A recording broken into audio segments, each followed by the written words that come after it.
Have you ever noticed something strange? The people who accomplish the most rarely talk about motivation. They don't post inspirational quotes. They don't wait for Monday to start. They don't need a perfect morning routine or the right playlist. They simply do what needs to be done day after day, without drama, without excuses, without negotiation. While most people are still lying in bed, scrolling through their phones, waiting to feel ready, these individuals have already completed their most important work. While others are watching motivational videos trying to pump themselves up, these people have already trained, studied, created, and executed. And here's the fascinating part. When you ask them how they do it, they never mention feelings. They never talk about inspiration. They speak of something far older and infinitely more powerful. In 10th century Japan, during the Han period, there existed a concept that separated ordinary men from legends. This wasn't about physical strength, though many who embodied it. With fresh produce sourced directly from farmers. Here's me making a portella spin on bulgogi, which is a Korean dish, not Chinese, by the way. The reason there are so many ingredients is because I got the serving size that's meant for 4 people. So because I'm lazy, like I don't like cooking, I just make a giant meal and then I just stick it in the fridge and just eat it for multiple meals. Oh my God, Timon, I kind of need those instructions. Okay, thank you. Take action. But first, let me tell you the story of a man who had all the knowledge in the world and absolutely no courage to use it. Before we dive in, I need to clarify something crucial. There are 2 types of motivation. The first is what we might call excitement. That temporary surge you feel after watching an inspiring video or reading a powerful quote. It feels good, but it evaporates like morning dew. The second type is what the Japanese call ikigai, your reason for being, your purpose for action. In this video, we're going to explore why the first type of motivation, excitement, is actually sabotaging your progress and why you need something much deeper. Now, before we continue, I want to invite you to subscribe to Presence and Purpose. We're building a community of people who are tired of empty motivation and ready for real transformation. Hit that subscribe button, ring the bell, and drop a comment below. Tell me, what's the one action you keep putting off? What's the goal you've been planning forever but never executing? Share it honestly. And while you're there, help others who comment. Maybe someone needs advice in an area where you're experienced. Let's create a space where we actually help each other grow, not just consume content. Thank you for being here. Now, let's begin. Chapter 1. The Man Who Knew Everything and Did Nothing. The year is 950, Heian period, Japan. Tadayoshi is 24 years old, and he's already read more books than men twice his age. Born into a noble family, he has access to resources most people can only dream of. Chinese military classics, Buddhist texts, the strategic writings of Sun Tzu, the philosophical teachings of Confucius. While other young nobles waste their time at parties writing poetry about cherry blossoms and getting drunk on sake, Tadayoshi studies. He studies military strategy, battle formations, combat tactics, the psychology of warfare. He has a dream, you see, to become a great warrior, perhaps even a general who will change the fate of Japan. His mind is sharp. His memory is exceptional. He can quote ancient texts verbatim and debate military theory with scholars decades older. But Tadayoshi has a devastating problem, one that's slowly crushing his soul. He cannot act.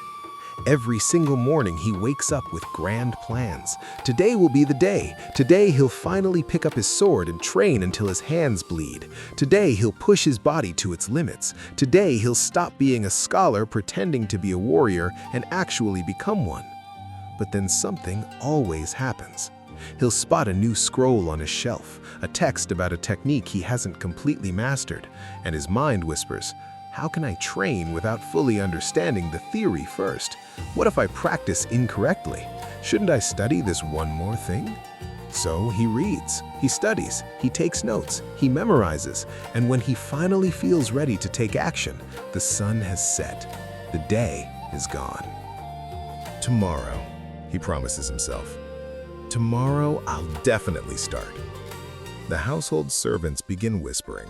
The other nobles start laughing behind his back. Tadayoshi, the warrior of books, they mock. He can kill you with knowledge, but never with a sword. The truth cuts deeper than any blade. Because it's absolutely true. He has enough technical knowledge to train an entire army, but he himself has never felt the burn exhausted muscles, never experienced the mental wall that separates the mediocre from the excellent, never faced the real discomfort that transforms theory into skill. His father, a stern man who served as a military advisor to a provincial lord, looks at him one evening and says something that will haunt Tadayoshi forever. You have the mind of a general and the heart of a scribe. All that knowledge without action is worthless. You're not a man, you're a ghost pretending to be alive. Tadayoshi doesn't sleep that night. His father's words echo like thunder in his mind. He knows it's true. All those years of studying, all those books, all that knowledge, and he remains exactly the same. Weak, hesitant, trapped inside his own head, paralyzed by overthinking. But the next morning, something different happens. For the first time in years, Tadayoshi doesn't open a book. He walks out the door. Chapter 2. The Meeting in the Forest. Tadayoshi wanders aimlessly through the forest near his family's estate. The morning air is cold, biting. The sun is barely risen. He doesn't know what he's looking for. Maybe clarity. Maybe permission to go back to his comfortable life of books. Maybe just a walk to clear his head. That's when he hears it. A rhythmic, repetitive sound. Metal cutting through air. Wood striking wood. Consistent, relentless, hypnotic. He follows the sound to a small clearing and freezes. There stands a man, perhaps 50 years old, with graying hair tied back in a simple bun. His body is marked with old scars, white lines across his arms, a jagged mark on his shoulder. He's moving with a wooden sword, performing the same sequence over and over and over. The same cut, the same stance, the same breath hundreds of times. Tadayoshi watches, mesmerized. There's no emotion on the man's face, no expression of effort or satisfaction, just pure, constant, relentless movement. This is what discipline looks like, Tadayoshi realizes. Not exciting, not motivated, just present, just doing. When the man finally stops, Tadayoshi approaches nervously. "Master," he begins, using the term of respect automatically. "I've watched you train. You have a discipline I've never seen. Please teach me."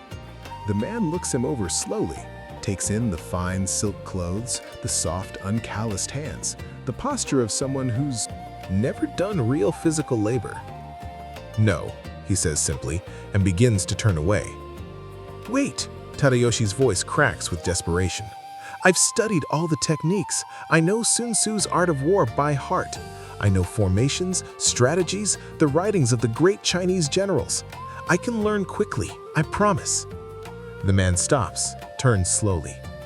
His eyes are hard as stone. "You know techniques." There's something almost amused in his voice. "Good.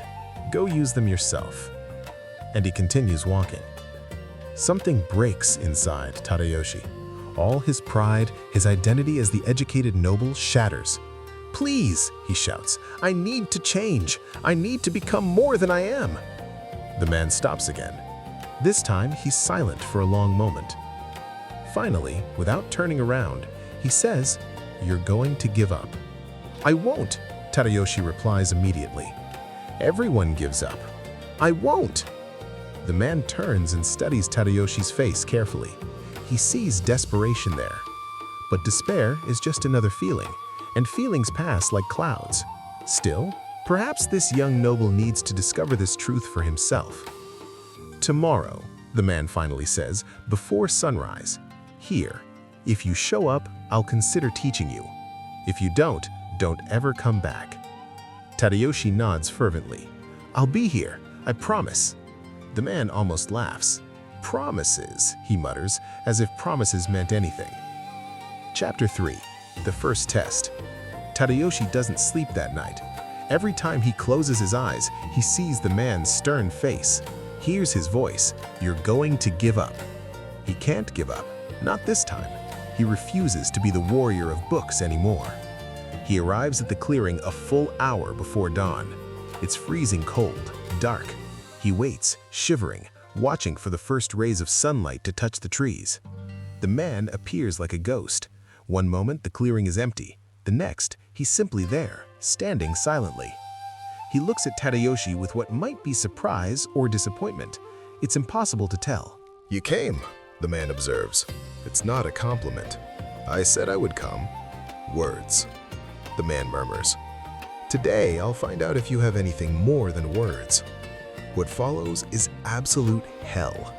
The man who finally reveals his name as Kaio starts with something deceptively simple. A basic fighting stance, crouching, knees bent, back straight, arms extended, holding a wooden sword parallel to the ground. This position, Kaio explains, is the foundation of everything. "How long?" Tadayoshi asks. "Until I tell you to stop." 2 minutes later, Tadayoshi's legs are shaking. 5 minutes later, he's drenched in cold sweat. 10 minutes later, every single fiber of his body is screaming at him to move, to straighten, to stop this madness. "Master, I don't think I can." Silence. Kaio's voice cuts through the air like a blade. He's sitting on a rock, staring at Tadayoshi with the same impassive expression. "Your mind is telling you to stop." It lies. Your body is capable of far more than your mind believes. 15 minutes. Tadayoshi feels tears in his eyes, not from sadness, but from pure physical agony. Every muscle is on fire. I can't." "Stop," Kaio says suddenly. Tadayoshi collapses forward, gasping for air as if he's just run a marathon. His legs won't stop trembling. He looks up at Kaio, hoping for what? Understanding? Encouragement? What he sees is disappointment. 15 minutes, Kaio says, and you already want to give up? Do you think battles last 15 minutes? Do you think enemies wait for you to feel comfortable? Tadayoshi lowers his head. The shame is overwhelming. "Go home," Kaio says, standing up. "You don't have what it takes." Something shatters inside Tadayoshi. But from that breaking, something else emerges. Something harder. "No," he says, forcing himself to stand on shaking legs. "I'll do it again." Kaito looks at him with new interest. "You think motivation will save you? This anger you feel right now, it will pass. Tomorrow morning, you'll wake up sore, exhausted, and you won't want to come back." "I'll come back." Why? It's not a rhetorical question. It's a test. Tadayoshi opens his mouth to answer, then closes it. Why would he come back? Because he wants to be a warrior? That's a feeling.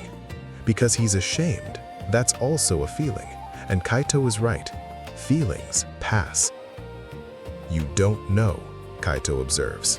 "And because you don't know, you won't last." He begins walking away. "Wait!" Tadayoshi shouts. "Tell me then. Tell me why I should come back." Kaito stops, turns slowly. "Because it's your duty." "Duty?" Tadayoshi repeats, confused. "Duty to whom?" "To yourself. To the man you promised to become." Listen carefully.